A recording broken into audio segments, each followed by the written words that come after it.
for today's episode, hindi muna tayo magluluto ng baboy, baka o manok. Sobrang natatakam kasi ako sa mga niluluto ni Idol Romeo Katakutan kaya naisipan ko magluto ng tilapia. Sobrang napakalayo kasi mula dito sa Angeles hanggang sa Luis, Pampanga kaya naisipan ko na lang magluto dito sa backyard. At ito nga rin pala yung sinasabi nilang walang kamatayang tilapia. At after ko marinisan yung mga tilapia at mahiwa mga kasolid, bubudburan ko lang ito ng asin. Sobrang napakasolid ng recipe na to kaya sana tapusin nyo ang video hanggang dulo. At sakto, mainit na rin yung mantikang diready ko, start na tayo magprito. Maraming salamat sa mga bagong viewers at followers dyan. Welcome na welcome po kayo dito. At hindi ko na nga rin pala pinakita ang buong proseso ng pagpiprito sa inyo mga kasolid, baka naman kasi mainip kayo. At gamit yung mantikang pinagprituan mga kasolid, start na tayo maggisa ng sibuyas at bawang. At hahalu-haluin ko lang to hanggang sa lumabas ang napakabangong aroma. Shoutout kay Alan J. Labok ng Qatar. At dahil pwede na to mga kasolid, sunod ko namang ilagay yung napakaraming kamatis. At sinangkapan ko lang din ito ng patis at pamintang durog. Bale hahalu-haluin ko lang to mga kasolid hanggang sa malusaw ang mga kamatis. At siguro naman may idea na kayo sa recipe na to, pwedeng paki-comment naman. At nang pumino na yung mga kamatis mga kasolid, bubusan ko na ito ng tubig. At sasangkapan ko lang din ito ng optional na seasoning. Bale hahalu-haluin ko lang to hanggang sa kumulo. At siguradong nakasuporta din ngayon si Flor de Rosario Cordero ng Barangay Ramon Magsaysay QC. At nang kumulo na mga kasolid, lalagyan ko naman ito ng 2 binating itlog. At tinalo ko lang ito ng tuloy-tuloy para hindi magbuo-buo. At sa puntong to mga kasolid, pwede na to, ihahalo ko na yung mga pinrito kong talapia. At shoutout nga rin pala sa mga viewers at followers nating mga OFW sa mandako ng mundo.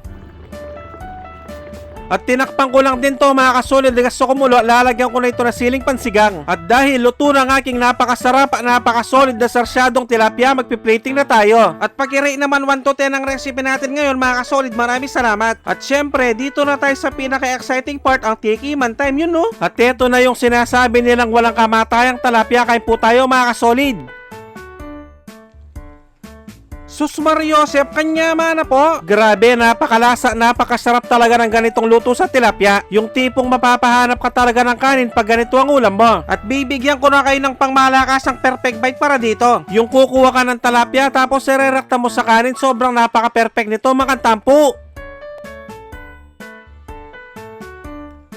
Taksya po, nakalasa ng kalasa. At kung tiyempong hating gabi nyo naman napanood to mga kasolid, mag-automatic pansit kanto na lang kayo mga bossing, dapat yung spicy ha. At siguradong lulutuin din ito ni Lamberto Dolot na Mandaluyong City. At si Julia Costuna ng Borongan City, Estes Samar, maraming salamat po. Siguro hanggang dito na lang muna ang episode na to dahil sa off-cam ko na lang itutuloy to. Maraming salamat sa mga walang sawang sumusuporta at sumusubaybay sa aking mga video. Magkita-kita ulit tayo next episode. I-try nyo na to mga kasolid. Maraming salamat sa panonood, mag-ingat ang lahat, basta Kapampangan, manyaman!